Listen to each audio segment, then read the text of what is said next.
People say a lot about our democracy. It's not over. We're going to expect more.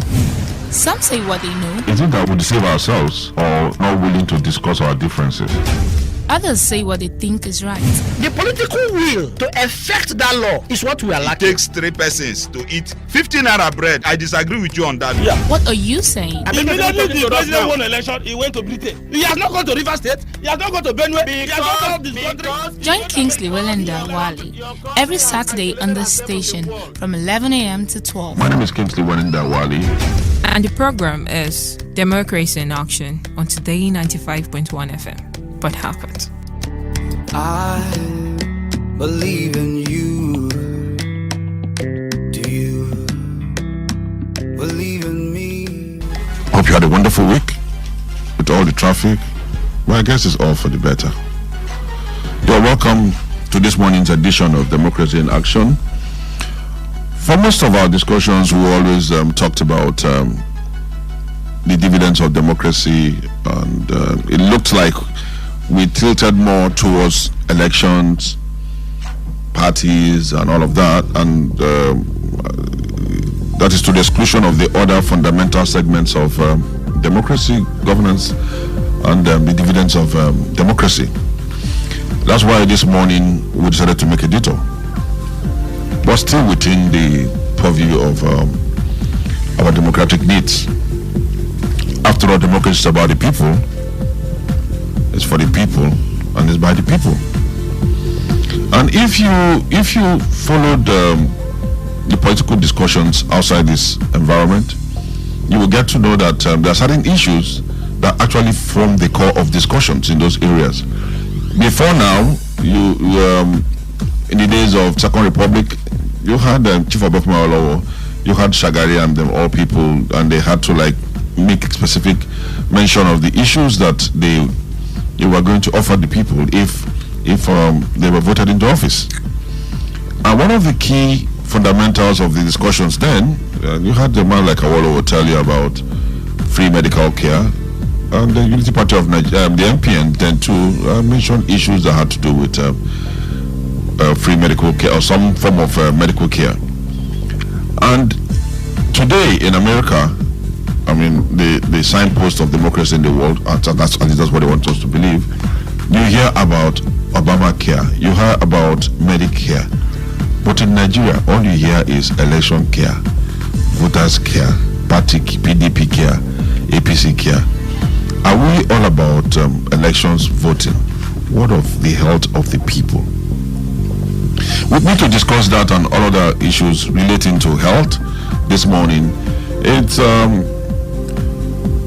some opponent of mine, you all know, Mr. Ross Alabo George, a development analyst and IT. Well, I'm not going to say guru because he uses it against me, so I will not be quick to admitting that. But an IT expert, let me just gratify him with that. Mr. Ross, you're welcome to the program. Thank you very much, Kingman. Nice to be here. Also on the program this morning, it's my friend too. I refer to him as Dr. Y. Dr. Solomon Y is an emergency medicine physician and secretary of Society of Emergency Medicine Practitioners of Nigeria, SEMPON. SEMPON, that sounds a little bit, no pun, man, really just. Yeah. Mr. Y, you're welcome. Thank you very much. Thank you for having me here. You're welcome. First and foremost, let me just ask, what is this SEMPON? No, actually, I didn't say tampon, I said SEMPON. SEMPON, yes. Yes. Actually, like you correctly said, SEMPON stands for Society of Emergency Medicine Practitioners of Nigeria. First of all, this society is a body one. It's actually new. We already have the national one established. Okay, but the state chapters are just picking up. Some are doing very well, like Lagos, Enugu, and so on. So in River State, we have started. We have a chapter. We have chairman. and we have some other officials, and then including me as the secretary. And we. What is the trickle-down effect of this? All of this? Yeah, the trickle-down. Yes. As a secretary, what trickle-down effect on the ordinary Nigerian? On the ordinary Nigerian is that we have to be frank, and I have to be brutally frank here, that emergency medical practice is practically non-existent in Nigeria.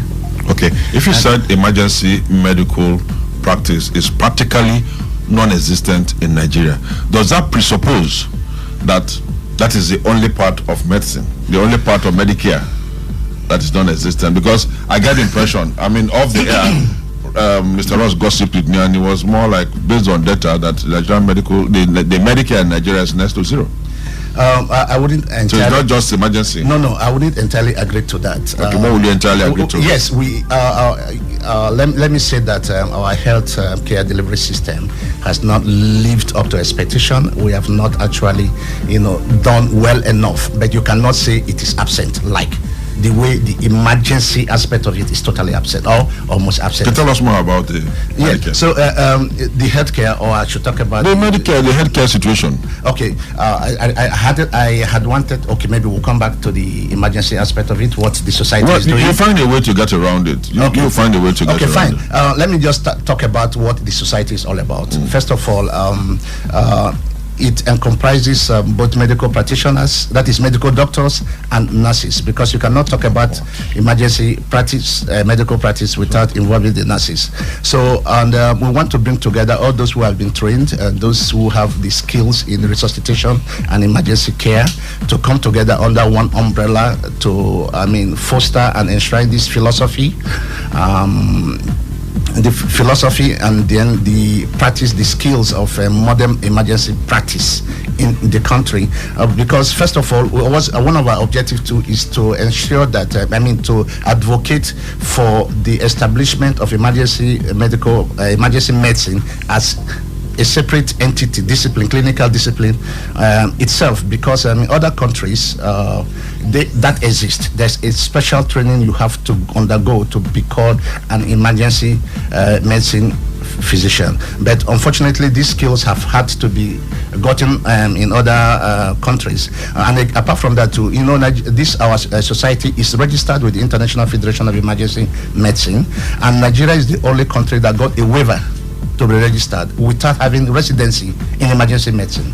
So work is underway. A lot has been done, and some very important people, decision makers, policy makers, have been contacted about setting up this very important aspect of medicine. And again, too, so we try to expand the knowledge and the practice of this aspect of medicine, and especially this concept called the concept of the knowledgeable bystander. It's a long thing, but let me not just concentrate on my society. Let me come back to the general. I was going to call you back to that, because for me, it's not for lack of sections of medicine. It's not for lack of educated and qualified medical practitioners, but we're talking about policy here. Yes. How come that all you hear policies, and these things don't trickle down to the ordinary Nigerian? We want to know how all of this affect the ordinary Nigerian. Yeah, I think the major problem here is, first of all, the political will to implement, because the ideas have always been there. Just like our laws too. We have very good laws, but they are not functional because they are not being implemented. So the same thing is happening. I see the health sector as the microcosm of our society at large, because the same factors that affect our society at large, and the same are the same things that are affecting the health sector. Of course, you talk about the leadership. And now I'm not talking about just the leadership of the health sector. The health sector. I'm talking about even the political leadership. The lack of will to implement certain decisions. That need to have been. Let's take. Yeah, because I've had situations where some people are saying that the problem they have in the health sector is that people who are not doctors or people who don't have the medicine background are made to manage the health sector. For example, appointing a non-doctor as a minister of health. No, I don't think that's a problem. In fact, I think one thing I must tell you is that the Nigerian Medical Association, in fact, is the major agitator for for allowing any person at all to become the Minister for Health. Rather, what we want appointed is what you call the Surgeon General of the nation. Just like you have the Minister of Justice, Yes, and you have the Attorney General and the Minister for Justice. Yes, you have. Although also, in practice, it's still the same old story. Good laws, good policies, implementation zero. Mr. Ross, what do you think? I think first of all, I want to hit Solomon why on that. My very good doctor friend. The whole idea of the Surgeon General is really very good because it separates the political aspects. Surgeon General. Yeah, Surgeon General. Surgeon General. It separates the politics from the practice, from key administration. Yes. Also, it's also very good for the doctors because they don't get fired at will. Because the office of the Surgeon General is tenure based. So you're looking at implementing policies that are consistent and not subject to the whims and caprices of politicians. Subject to the whims and caprices of politicians. Yes. So that is smart and really smart and good idea, and I'm impressed that the Society of Doctors are rallying behind that. But I think the key issue for me in our whole health sector is the need for reforms. Yes. Right now, the statistics is bad, because I use the word. I always tend to go towards the statistics because that actually gives us a picture of where we are. The 2013 Human Development Index report classifies us as 152 out of 183 in the world. Now, can you come back that again? Yeah, the Human Development Index, the figures. Yes, go ahead. 152. We were ranked 152 out of 183. Okay. Now, we are used to ranking nations by GDP and income and all of that. But now what the HDI does is that it classifies nations based on health, knowledge, and income. And look at where we are. And then when you look at the other statistics, that's scandalous. We asked. Scandalous. The World Health Organization ranks Nigeria 187 out of 191 countries, and we have 201 children. Dr. Y will confirm that 201 children die in every 1,000. 1,000. Babies that are delivered. We have 50,000 mothers die, in Nigeria from childbirth. But those statistics have actually, from which of the years? Because as of last year, improved.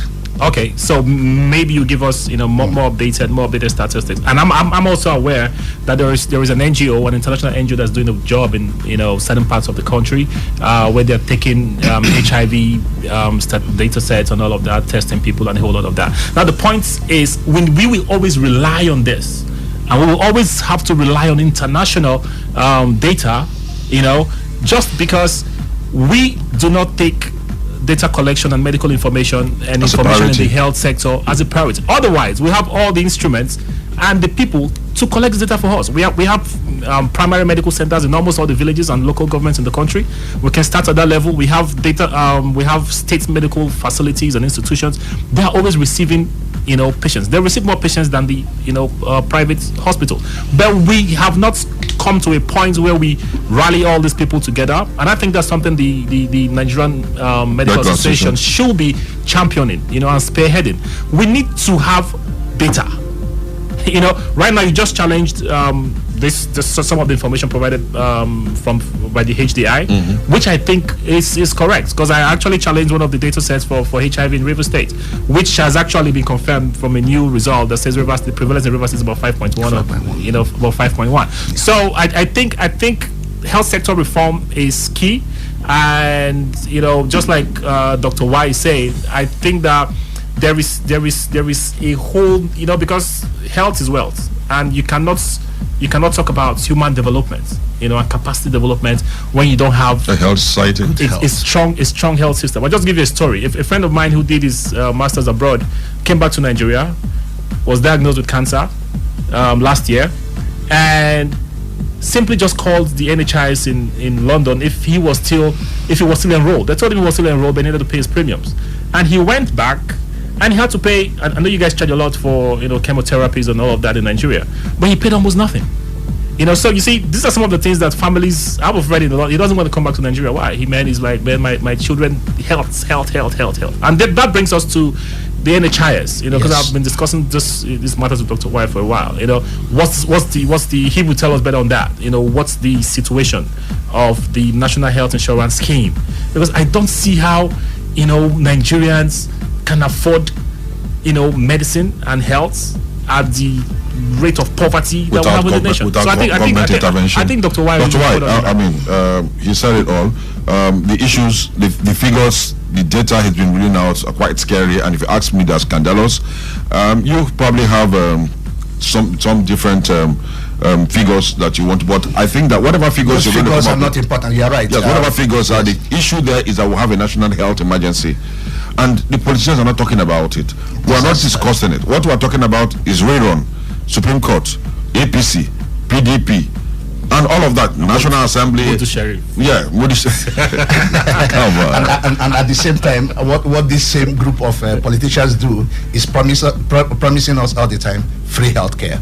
No, the truth of the matter is that is what is even causing the problem. No, the problem is that we've gotten to the point where they take us for granted. They don't even mention anything about free health, whether for free or not for free. And Nigerian people are not even engaging them. That is, in fact, now, can the government fund the health needs of the Nigerian people? Of course not. No. What's the way forward? No, you see, one thing there was a lecture I was called upon once by the group of government medical doctors, I think one of their, I can't remember, was it an annual, whatever. So now, and I was talking about using global knowledge to foster our own development. See, the issue of medical, healthcare delivery has always been very sensitive in many countries. And I thank God that I've been opportune to be in some countries, and I've seen, in fact, even without even being in those countries, the internet is there. You click away and you can read about how does the NHS Ross talked about in the UK work? How does the German social insurance policy work? In fact, for me, in discussing with him, I mentioned Switzerland, which is one of the best countries in the world, because it's a welfare state, and how you cannot believe that the Switzerland spend only about 2.7% of their budget on healthcare. And it's shocking. Although, even though that I think there was this Abuja Declaration of 2001, where the whole African countries came together and agreed that we will spend about a minimum of 15% of our national budgets on healthcare delivery. Nigeria never ever got close. The highest Nigeria ever got was 6%. In fact, in this year's budget, it's about 4.3 something percent, which is. But countries like like Rwanda spends 18% of its budget. Even Benin Republic, the same thing, 17.8 or thereabout percent, and Ghana 15, and so on. So let's break down this percentage to trickle down effects. Yes, I'm coming down. I'm an apostle of trickle down economy. Yes, no, the trickle down effect is that for us, because the most important thing is that, and one of the the Millennium Goals now have expired, and we are now on Sustainable Development Goals. Yes, SDG. So now, and one of them too is making healthcare accessible to all, universal coverage. How do we achieve that? So the NHIS is a brilliant idea, and it's been an idea that has been there since a long time, according to Zebeda Ibo River. Since 1962, it was shut down. It came up again, even under during the Awolowo period. Azikiwe and the rest of them, and they moved until 1984, 88, when this Ransom Kuti, and they set up a committee, and they found out that it was necessary, and they started working on it. Nobody was able to implement it until 1999. I think under Abacha it was signed into, it was actually a military decree. Then Obasanjo in 2005 kickstarted it. But the point is that we have not had that strong political will to really implement this thing as it's meant to be, and it started on the wrong foot. Although some corrections were later made, because you said the essence of NHIS is to provide a pool of risk money contributed by people, working in different spheres. The organized private sector, the private, even the unorganized one, and then the public sector. We pull money together, and this money, because all of us cannot fall ill at the same time. So now this money can be used to give care to those who fall ill. That is you fund to the extent that you earn. Yes, there's a percentage you are supposed to pay. It's supposed to be 7.5% by the employee and 7.5% of your basic Basic salary by the, that is monthly, by the employer. So together is 15% of your basic salary. Although it becomes difficult because in some companies and some places they don't have basic salaries. They have what they call consolidated salaries. I don't know how that was to become calculated. But in some companies too, but it's allowed that a company can decide to say, okay, let me not bother my staff, my employees with paying. I will pay all the 15%, which was done. Later it was changed to 10-5. That is 10 for employer, 5 for employee. But all right, let's not get our listeners confused here with figures and data. All of this, for me, is that, like you said, there is nothing policy-wise that is not out there. Yes. Why do we have issues with implementation? We have issues with the implementation because of, first of all, what I call internal fight. First of all, because if you look, we don't have the National Health Bill up till today has not been signed.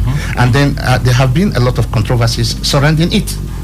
And let's call the professionals. So the point is that a session of people handling these issues and then sidelining some other people, and then the people come up later to, so there's always this fight back and front. It's just like what is happening with the PIB bill. Yeah, I was going to go to that, Dr. Ross. Oh no, and you actually answered me. I said Dr. Ross and you answered me. We're all doctors today. We're discussing health. Mr. Ross, the National Health Bill is not being passed. And we have politicians who sort around the place, disturbing the public space. And who are medical doctors also. Yes, and medical doctors, fine, yeah. And the Nigerian people, what is stopping us from getting these politicians to do what they need to do? Like you rightly mentioned, just like the PIB bill. What is the National Assembly doing? And what can we as a people, as the ultimate beneficiaries of democracy and dividends of democracy, what are we doing, or what can we do to make sure that these things are done? Because if at this point we're talking about the National Health Bill not being passed, then what is the basis for the discussions we're having? Sometimes it's not because I mean, sorry to interrupt you there. Like I said in the beginning, a major chunk of the American politics today discussed is Obamacare. Yeah. What is the Nigerian Which care? is one of the best. Where is the Buhari care? Well, like I told you, our political system is tied around survival and it's short-term survival. So it's not about the next generation, it's about the next election. When it comes to pushing reforms and pushing for reforms are usually not pushed by establishment. Reforms are pushed really by civil society and other stakeholders who are outside establishment. Now, like Sampom. Of course, Sampom. The Nigerian Medical Association. You should be lucky that I pronounced it well. What if I went the other way? Please. We're on air. That is still medicine. It's all medicine. We're discussing medicine this morning. Now, what's are the pressure groups doing? Okay. And we as citizens, what are we doing? Now, the work of civil society is to organize society around causes that should, in the long term, benefit society. So I think the first people we should be looking at when we're talking about the National Health Bill is the Nigerian Medical Association. How much are they doing? How well are they working with the Senate Committee on Health? How well are they working? Because this is something that affects everybody. We've seen senators collapse right there in the National Assembly. Yeah. They've lost their lives right there in the National Assembly. A senior old student of my school, Dr. Afodin's name now, he collapsed in the National Assembly, House of Reps, and died. You see that? Shaibu, yeah, I remember. We'll see medical tourism to India and to the US all rising. We have all of our presidents have been treated abroad. It just shows that the situation back home is really, really bad. And even in Africa, let's not even talk about the world. Even in Africa, we rank low. We rank the lowest in Africa. Okay, the top ranking countries in Africa are rated between 63 and 96. Medium, Botswana, Egypt, and all that, and Ghana is on the medium South scale. Africa. And then South Africa is on the upper scale. And then we have Nigeria, Tanzania, Senegal, Angola. I know you know about South Africa. Just go ahead. all ranking at the bottom in Africa. I'm not talking about globally. You know, so the issue we should be looking at is how do we get to that point of implementation? But even before we can implement, we need to talk about how well civil society is participating, and that includes stakeholders like the National Medical Association. I hear they have Johesu, people who are pushing for nurses to become senior medical directors. So we have the political fighting right within them. You know, and some of the stuffs that are actually impeding the speed, you know, exactly, Mr. Ross. that they should make in that. Because if they set the focus right and say, look, this is what I know there's something that they did when the Nigerian Medical Association rose up and went to the National Assembly and said, look, gunshot victims should be treated. They had the voice. And people, you know, for some reason, people listen to medical doctors, even in the villages. Yeah. They're like priests. They're next to Reverend Fathers. A medical doctor tells you, relax. Your father relaxes. You know, and that's why, to an extent, I think that maybe for some reason they're so used to themselves that they don't manage. And that's why I really believe that, you know, the Minister of Health, Commissioners of Health should come from outside you know, outside the medical sector. You know, so I think Dr. White should be able to tell us why the National Medical Association is Dr. not White doing. should tell us. Dr. White, tell us why.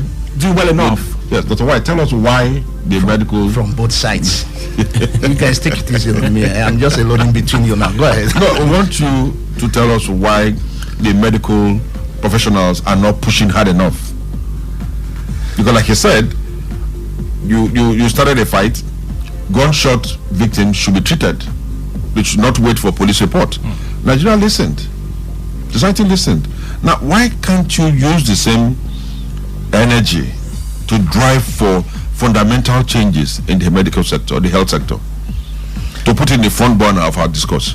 Instead of salaries and going on strike and all of that. Yeah. Yes, that's a very good question, and I know it's a good question. I know you don't tell me. And the problem, I think, is again, we have the Nigerian Medical Association is strong, but they are fighting to. I mean, they make presentations to the National Assembly to implement some changes in our healthcare delivery system, even including this NHIS thing. But the point is that they are not strong enough as a lobby group. I will tell you, the Johesu are more powerful. In fact, even when after the NMA went on strike, in an agreement under the Jonathan administration, it was agreed with them that let them resume, and then within a few months they will appoint, a Surgeon General. Johesu protested, and it stopped there. Till today, nothing has happened, and many other things that are coming into place that doesn't take place. So it's just the peculiarity of our society, because certain fights that are unnecessary between the health professionals themselves. So you find out that you ask yourself, what's the role of the Johesu? What is that? It's a joint union of all healthcare workers. I mean, what is common? What joins the pharmacist and the radiologist together? What do they have in common? Absolutely nothing. The only role is to fight the doctor, because the doctor gets this, the nurse wants that. The healthcare plan. So they even added the ward attendants. That's your own side of the story, right? No. Well, you can say so, but what is the role of those organizations? I wouldn't know. I'm not Peter nor Paul. But so they actually resist all the things that need to be done, and of course I have to say that the takeaway there is that the Nigerian medical doctors have not doing enough. We have not put our acts together very well. We have not put our acts together very well, because again, you see, we celebrate mediocrity, and I put some blame on the people. That is the public, the Nigerian people, because we tend to celebrate corruption. We don't demand. You see that these people who are not providing these things for you are going outside to get them, and you are here suffering, and yet you celebrate them for every little thing they did. I was on Facebook, yesterday, again with a group of people. There was a guy called Paul something, a little boy, homeless, who has been diagnosed with some form of cancer. I don't know how correct it is, and then the governor of his state, Abia State, sent some 2 assistants to go and see him. And that was nothing else was done. And then somebody writes a post and that he's so generous, that the generosity is immeasurable, and so on and so on. I said, look, what has he done that you are singing such high praises for him? I thought that maybe I was reading, and then they started attacking me. I said, see the problem we have here.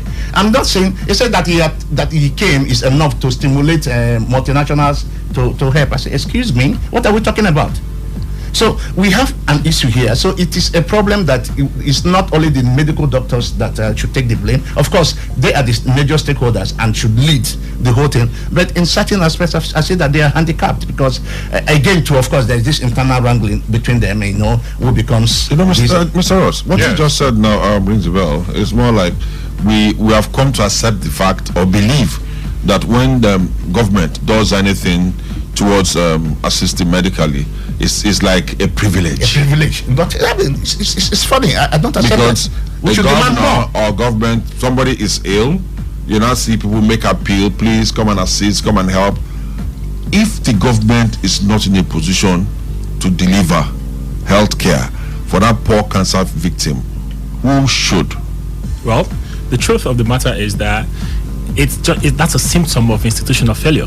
It's not the governor's duty to be going about, approving, sponsorship for cancer victims and individuals. The system should cater for them. Okay. Sorry, Ross. How do you make the system cater? If, as a commissioner, you are a professional, you have met your people. Because I remember again, many years ago, we had this health summit in Port Harcourt, River State, and we were divided into some subgroups, and we are made to to churn out some policies, to effect some changes, how to run these things, and then we sent it, and till today what happened? The only part of it that was implemented was the building of the primary healthcare centers, which is a very good thing, very important, very nice. But we have to go a step further, because you have to also make the general hospitals functional, because now everybody runs to teaching hospital with headache, malaria. The teaching hospital, so organization of our health system too is also very important. That's what Mr. Ross was talking about institutional failure. I think now that I know that you people actually advised government to go build that amount of 105 or maybe more than that primary health centers, I think the blame should now go to you guys for having government not exactly appropriate funds the way it should have. Because if you had recommended that, it was also your responsibility to also monitor and track, that these primary health centers are working. Last check, they're not working as well as they should, and that's why I think that I will want to give some credit to this administration for focusing on the existing, because you cannot want to build new when the existing ones are actually not working. We have general hospitals that have been built in River State since the 1980s, in the 1970s. How well are they functioning? So, let me not dwell on that so much. Because I know that you probably may not have too many of those answers. We talked about you talked about radiologists and stuff, and so that just moved me to the. It's funny right now that we are all on Dr. Y, the same way Marco Rubio and Donald Trump. So it's the Trump today, No, please, I don't want to be Trump. Forgive me, I beg you. We are seeing too many cases of misdiagnosis. Yes. People. I know there was this lovely Nigerian kid. He used to be in a group called Brackets. And I was reading his story. He had lymphoma, cancer of the blood. And he said he was wherever he was in Nigeria, and they kept telling him they were treating him for headache and weakness and all that. They did not diagnose that stuff until months later, when he had gone to Lagos, and in Lagos they suspected that this could be cancer of the blood and advised him to fly out. So he went into London, and in the UK they told him that, look, this is stuff and it will spread, so we need to start treatment immediately. Now we're seeing those cases of misdiagnosis everywhere. Like in River State, you don't have in all our tertiary institutions, none of the MRI machines are working. If you need to do an MRI, you need to go to some private medical laboratory. I can tell you my personal experience, but that'll be for another day. It was quite embarrassing. So let's not even go there. So if going to private labs, they're actually expensive, and so if the tertiary institutions cannot deliver stuffs like that, hematology labs and X-ray machines are not working, there's no oxygen, at what point do we get to a point where we have a state government like the Ondo state government has done. The Ondo state government has built an independent medical diagnostic center. You know, they brought in people who can manage the equipment, making sure that the prices are subsidized. You pay for them, but they're subsidized. But you know that this is not a tertiary medical, this is just a diagnostic center. That just tells you the fact that the people cannot be expected to fund their health needs. No, they cannot be expected to fund their health because needs. they don't have the capacity to do They that. should be subsidized. You're fine. No, they should be subsidized. And Just that's like the where Ondo state government did. No, see, the point is that this problem, even 1 hour here wouldn't be enough for us to say let's go deep into how this thing should be set up. Okay. But first of all, if you're talking about misdiagnosis,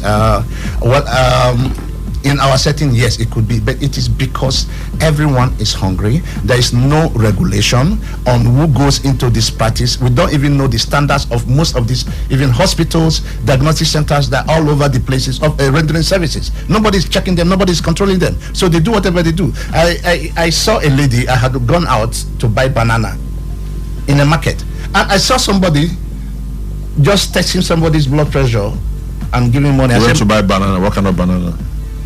Banana in Eleme market. I'm from Eleme. No, I mean, we need to know, because these days people go to Lagos and want to know what kind of bread. I stay unlike you people. I stay in my village. No, that's what I'm talking about. What kind of bread you want to buy? Is it agege bread, jimoke bread? It's so we want to banana. know what are the kind of banana you want to buy. Local banana. Banana native, from a model. Native banana. Okay. So, no, sorry. We need don't to distract me, please, sir. No, I'm not. We need to be specific on what you want to buy. Now, I saw this lady. Why is she running away? Why is she running away? For 15 naira for the services. I said, oh, for just blood pressure? She said, no, she tested for malaria and for typhoid. You know, and I said, here? He said, yes, now, not just 5 minutes and the whole test is ready. And I told her, look, madam, she didn't know I was a doctor. I said, do you know that more than 98% of the typhoid cases diagnosed here in this country are not typhoid? He said, I said, yes. In fact, there is there are existing methods of diagnosing typhoid, but they are so expensive and we don't have them available. So it's more of a clinical diagnosis than a laboratory diagnosis, because of a lot of, I don't want to start educating why is it that the why that test they do here is not correct and cannot be dependable, but that's what he used. So he found out that everybody left to right, typhoid, malaria.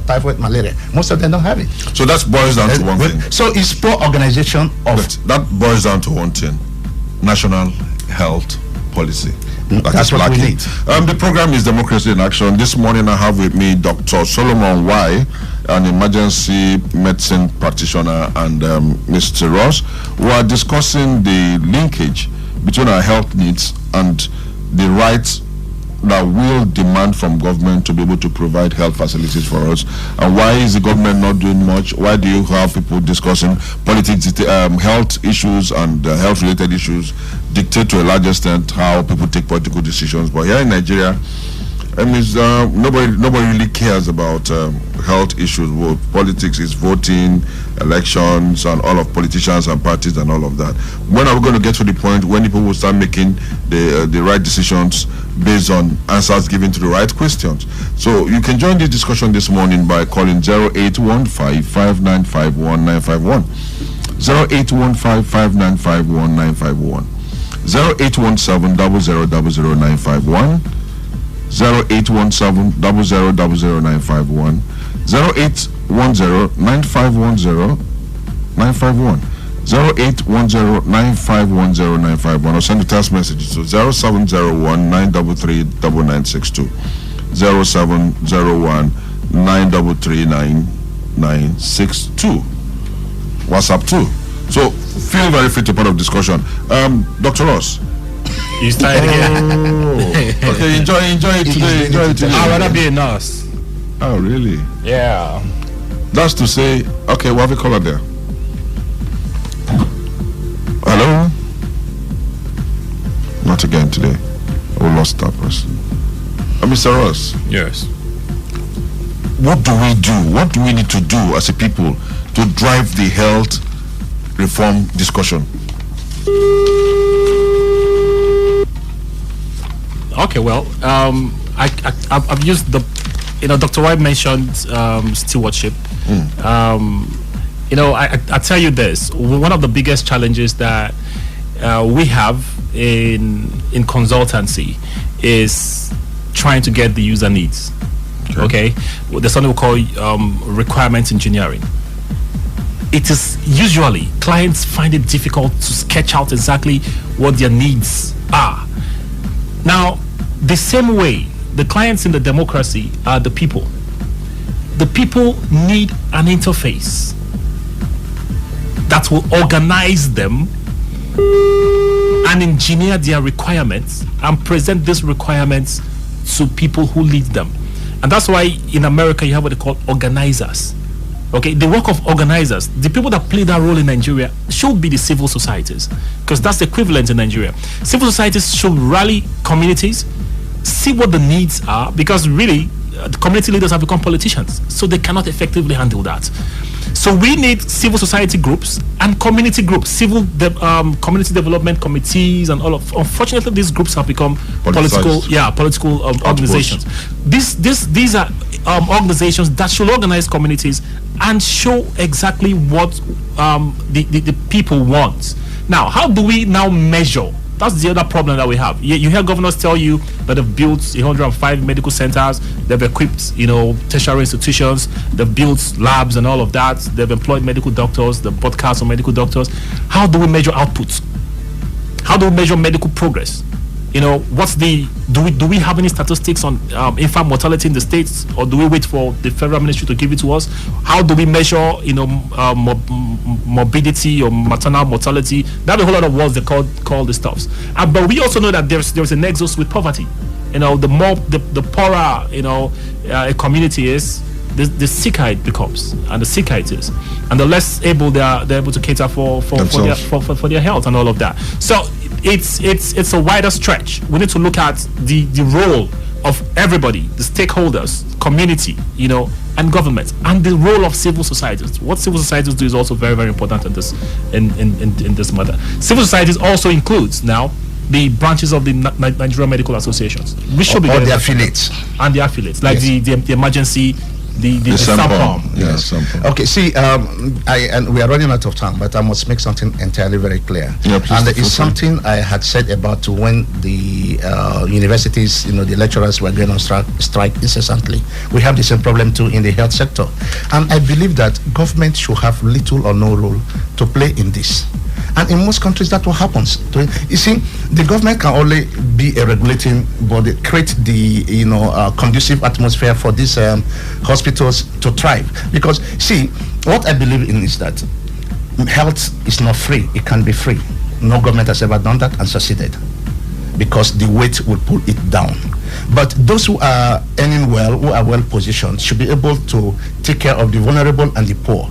So I believe that the government, especially the federal government has no business owning teaching hospitals, federal medical centers and stuff like that. And just like in many other organizations, they should not have any business doing all these things, because it's replicating, the same function. Why should we build why should we have a federal medical center in Port Harcourt when you have BMA? So, it doesn't make any sense. So, again, when you do this and you put these responsibilities on the states and the other stakeholders on them, no organization, no union can hold the nation to a ransom through a strike because we didn't get this. Now there will be competition between the states, because if you are doing well in your state, then people will tend to come, because health should be a business, should be an investment. You understand? So, and if you are not doing well, the professionals will leave your state to other state that is taking care of them. So my solution to the problem is that the NHIS needs to be properly organized, where the funds need to be managed properly. Because what happens now is that HMOs come and collect money from people, from companies in particular, and from companies, and then manage this money themselves. Most of the time they collect this money and disappear. I know how many companies, how many hospitals in Port Harcourt now that are being owed millions by some very, how do I describe such HMOs that came, so the problem What's HMO? HMO is hospital management organization, like mostly the insurance companies. They tell you, so I won't call names, so health insurance company. That is vehicles for the NHIS. But actually, if the NHIS was NHIS was functional, they would have been the middleman. Yes. NHIS. National Health Insurance Scheme. Okay, and I know you're asking because of some of our listeners who may not know these abbreviations. So the National Health Insurance Scheme, is the body that churns out the policies, drives it, and implements it through the HMOs, who now monitors the healthcare providers, which are the hospitals to which we are registered. Because you see, healthcare is too expensive. Like, you may think I'm healthy today, then tomorrow, bam, something strikes. True. And you may need to pay 400,000 naira to do a surgery. True. But if you were doing this contributory, insurance scheme where you pay a particular amount every month and so on, so you just walk into a hospital and you don't have to be stressed to pay this 400,000. But it's important that we mention at this point, it's not just about the policy. The people themselves need to. Because for example, the pension scheme, the National Health Insurance Scheme, is as laudable as the pension scheme, right? What has happened to that? True. It's been poorly managed. That's the point. Yes, I was coming to that. It's not about policy statements. It's not about setting up bodies like the the National Health Insurance Scheme or the pension scheme.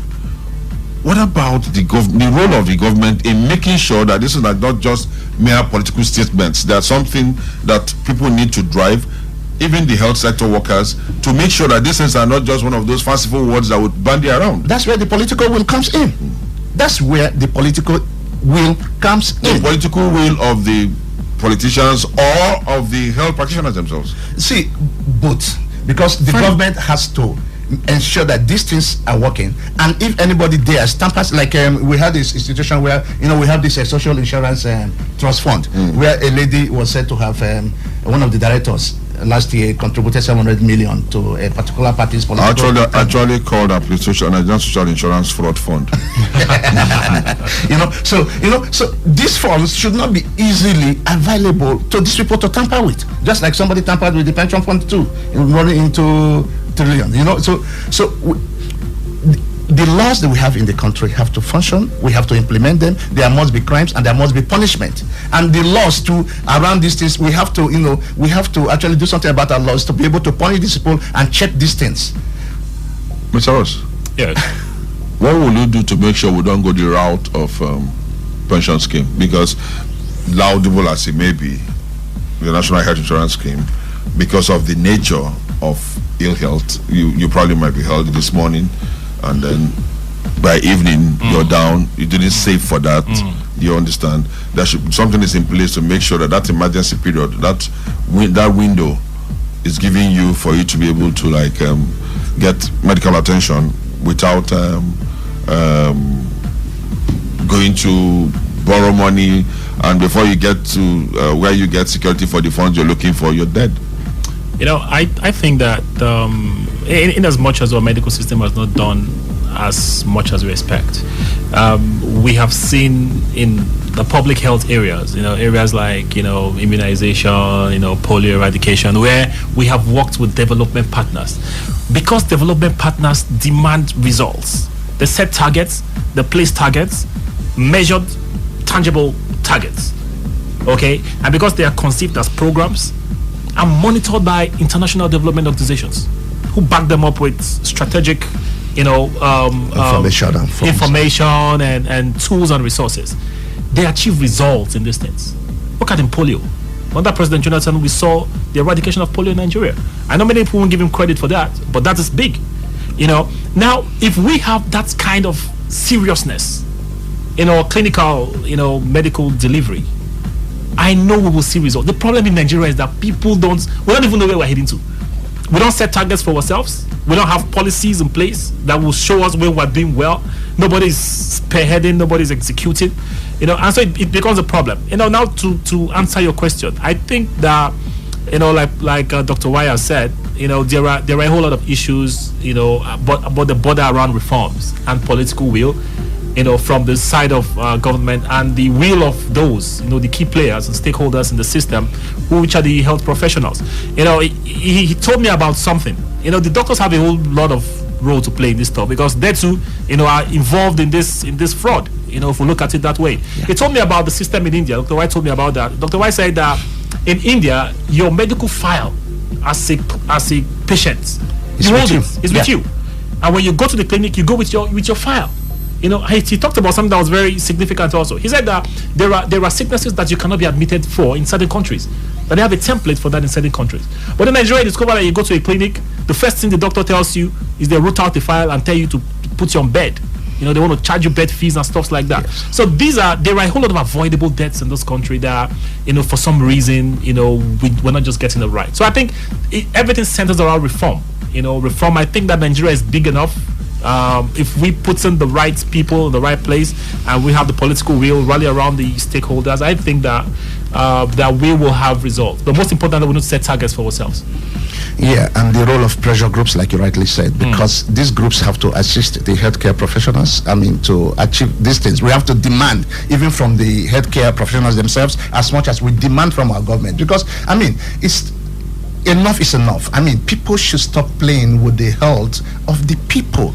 True. For how long do they continue just letting the systems, remain in this state of total decay? And again, even our medical health, like you talk about this, even the training system has to be revisited. True. The curriculum has to change to meet the modern demands. Yes, because you find out that we're still using the same old programs. Doctors come out and you need to retrain and train them again to. And like I told you, doctor needs training in management. Doctors really need training in management. No, that is true, and it's been existent in the US. In the US, hospital management you talked about. Yes. All the federal hospitals in Nigeria are down. Why?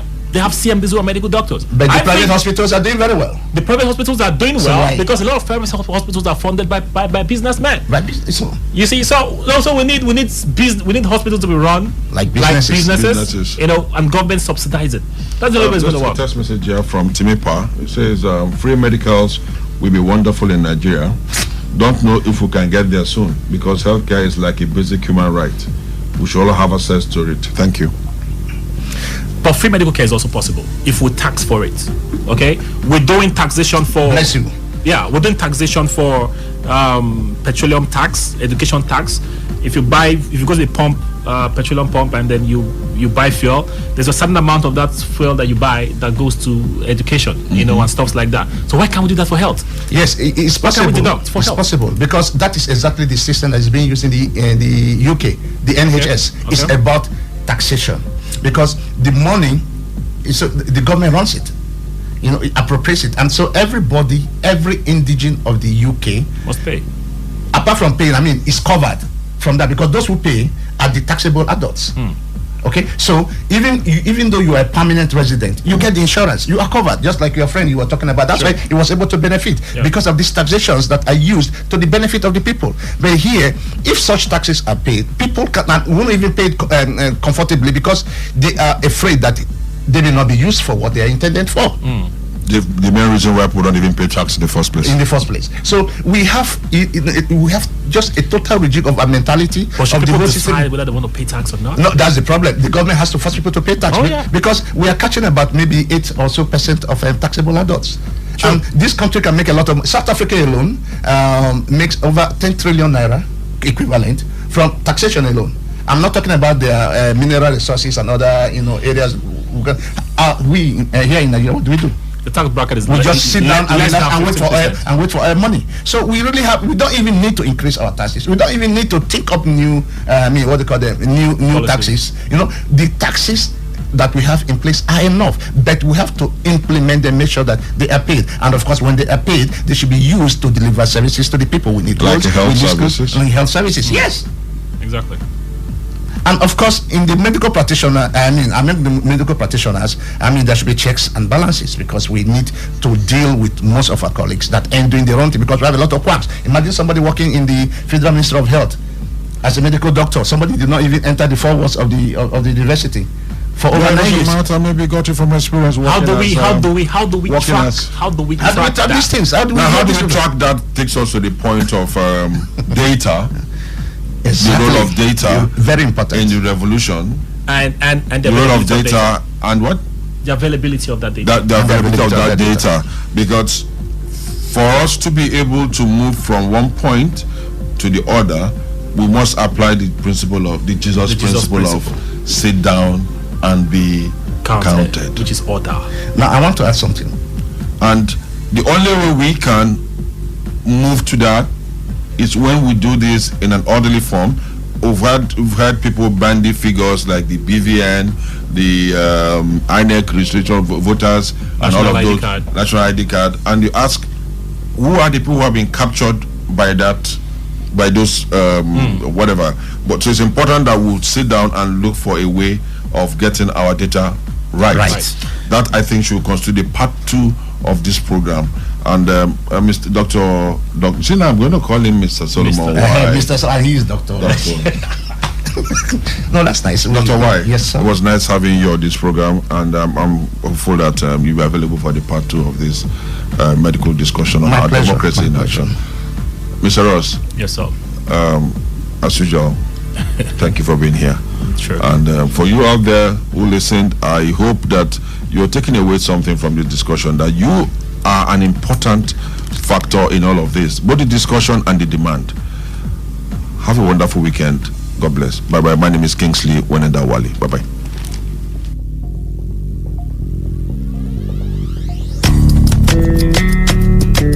People say a lot about our democracy. It's not over. We're going to expect more.